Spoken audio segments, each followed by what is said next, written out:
So I'm Karyn McCluskey. I am Chief Executive of Community Justice Scotland, which is a national leadership body for community justice services.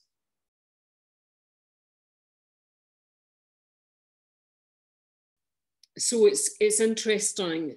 Has it brought up anything new? No, I don't think it has, but I think what it has done for us is make the problems that existed before writ large. You know, they have become ever more exacerbated, how people leave prison, you know, without phones, when everything is digital now, everything's online, and yet we know that so many of the people that we support and manage in the communities are digitally excluded. So we've almost got an analogue population in a digital world. And that is incredibly difficult when you've got some very complicated people. I think what it has, I suppose, highlighted is how disparate some of our services are, and that sometimes the way that people get supported is more by luck than good judgment, and that we all need to get better. And I think that's not to say that we haven't worked hard before, but we need to work smarter. We need to understand who's coming out in plenty of time. We need to get better at data sharing and stop using things like, data sharing as a reason not to work together. And it's, I have some data gurus within my organisation who've just shown how easy it is to share data. And actually it's people's misunderstanding that leads to us not delivering service in the way that we should. So we need to up our game.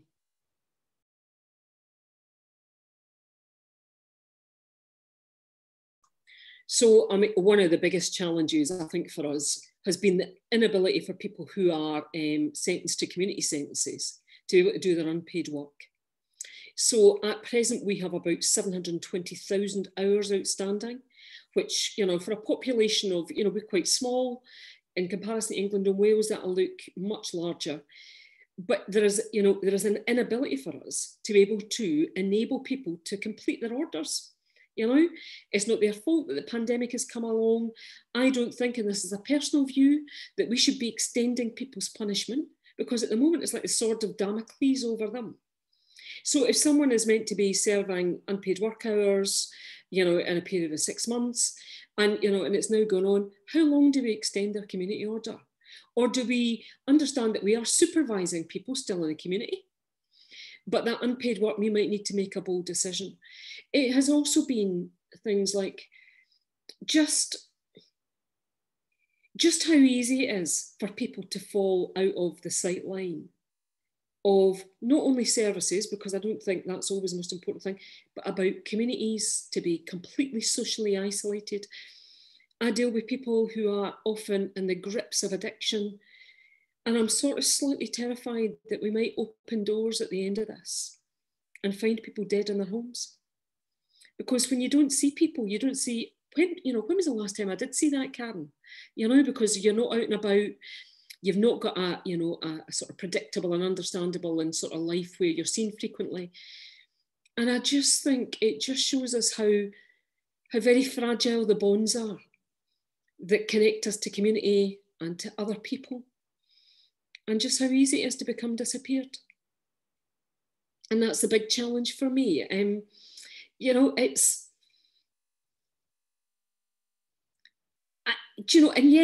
I want to do the flip side of this, because I was speaking to someone the other week and I said, let's not think this is all wholly negative.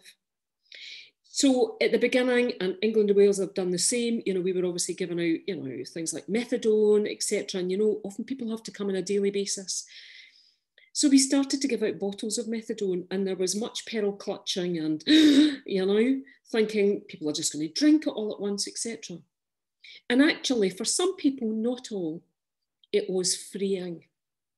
Because we expect people to turn up and go into line in pharmacies and get methadone. It is the most dehumanising and otherising and alienating experience for people. You're often walking past people who are trying to sell you drugs on the way there. And suddenly they found that they had assets. They could dose themselves. They weren't having to turn up for this ritual humiliation, for something that they really need. And you know that it actually has worked for people. So people do have assets, and we have always looked at people as deficit based. So it's interesting that when you change your service delivery, just how many people can manage their own lives and find untapped resources that have probably always been there. But we like to do it for people, don't we? We disenfranchise them. You know, we sort out the housing, we sort out the families, we sort out the kids, but people have got loads of assets. So for me, that's probably been, you know, one of the impacts that's been a bit more positive and has forced us to think, you know, to ask the question, what can you do for yourself? Which is not a question that we always ask. You know, we tell you what we can do for you. You know, so we say, what can you do for yourself? And then if you're struggling, then how can we help you? So I think that has been really, you know, it has been really interesting.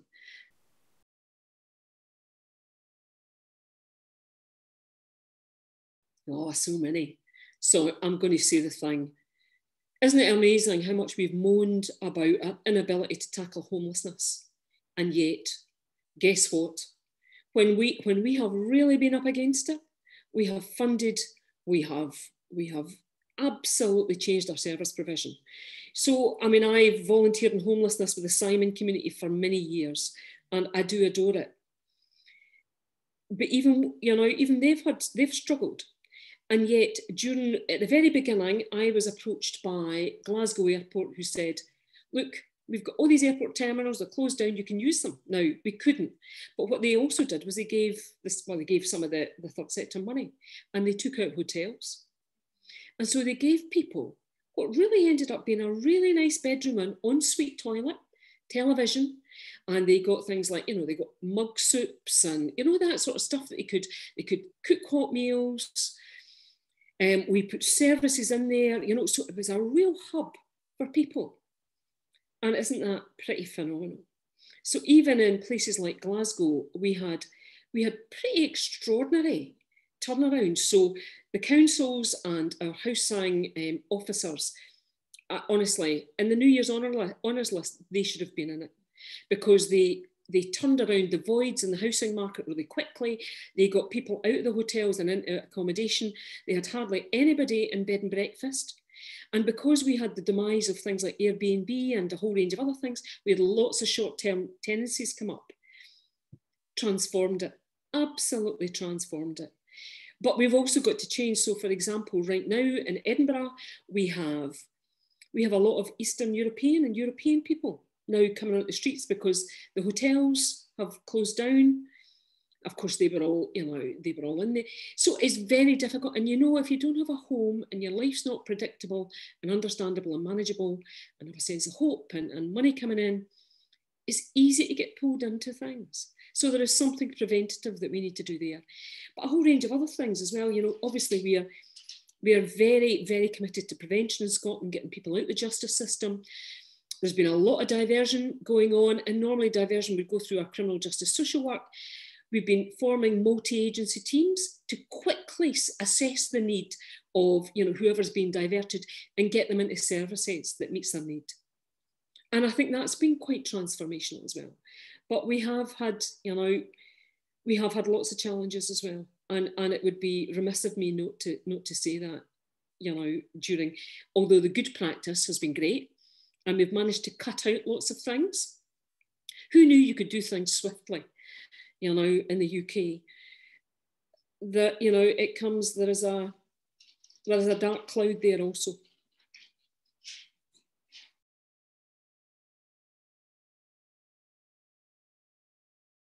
So I think we should stick is our absolute commitment to prevention. So we have absolutely seen diversion numbers rise, trying to get people out of the system at the earliest possible opportunity.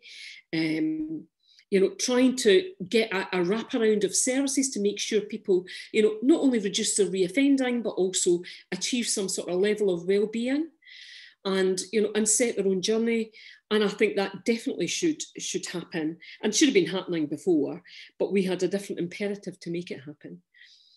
And it's interesting, I think, the flexibility of our services to change from waiting till someone is sentenced to changing to that much earlier in the system and develop different partnerships and relationships, I think has been pretty transformational.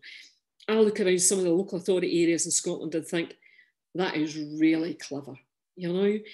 Keeping people at the heart of their decision making, knowing that they have to look at public safety and the impact of what happens on victims, but also understanding that long term, trying to achieve some sort of wraparound for people that take someone to a different path is so much more effective. And we will also have to look at, what kind of prison population do we want? I think everybody is now realising, that our prison figures are going up and up and up. And these are just old questions. We've never really managed to grapple with the fact that our prison population is out of kilter with what it should be for a country this size.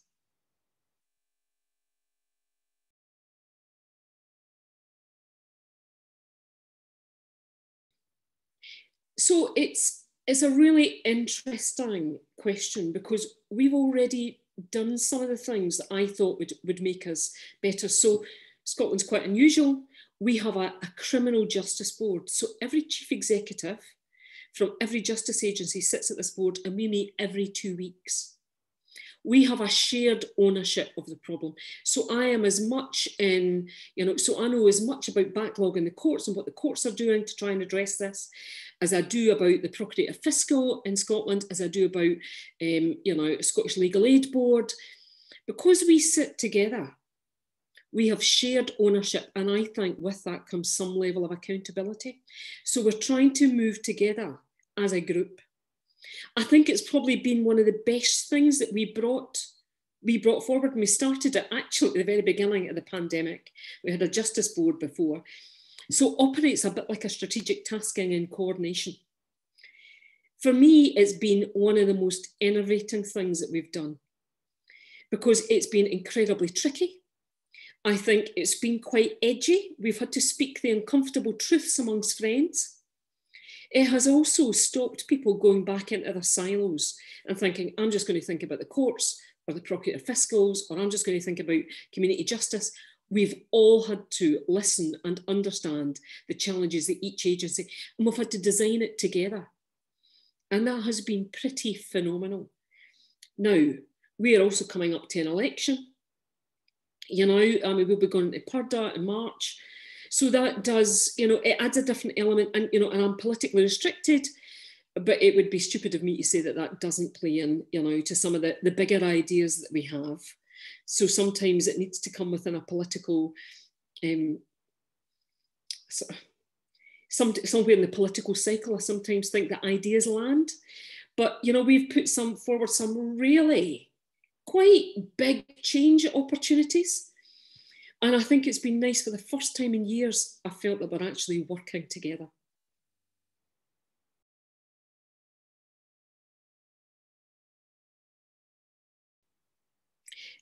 I suppose justice hasn't quite got the traction that lots of other things. There's such a busy media calendar at the moment around COVID, that we seem to have forgotten about the people within the justice system, and that's victims, witnesses, and those who are accused, who might be serving time on remand, but also those who are convicted and serving sentences. Their punishment has become quite extraordinary, often 23 days locked in their cells, no contact with their families, so kids can't speak to their dads or their mums, with the regularity they might have done before. And I think our inability, to meet the needs of people, I think we should have thought harder about that, and about things like access to phone and internet, and how many people can't engage with technology in the way that we would do as professionals. Very, very difficult. We have a language, and we can explain how we feel. Not everybody can do that. Some of the people I support have got poverty of speech, and this is a very difficult medium for them to ask for help, or for us to pick up things. And I think we should also be cautious that Silicon Valley can't solve all of our problems. Looking for digital solutions is a wonderful thing, and we should be dragged kicking and screaming into the 21st century. However, the justice system is a human system. And the people that work in it need to have that connection to everybody, both, you know, their witnesses, their victims, the accused, to get the best outcome for them and for the public. And we should never forget that sometimes the rush is to come up with digital solutions that have a law of unintended consequences.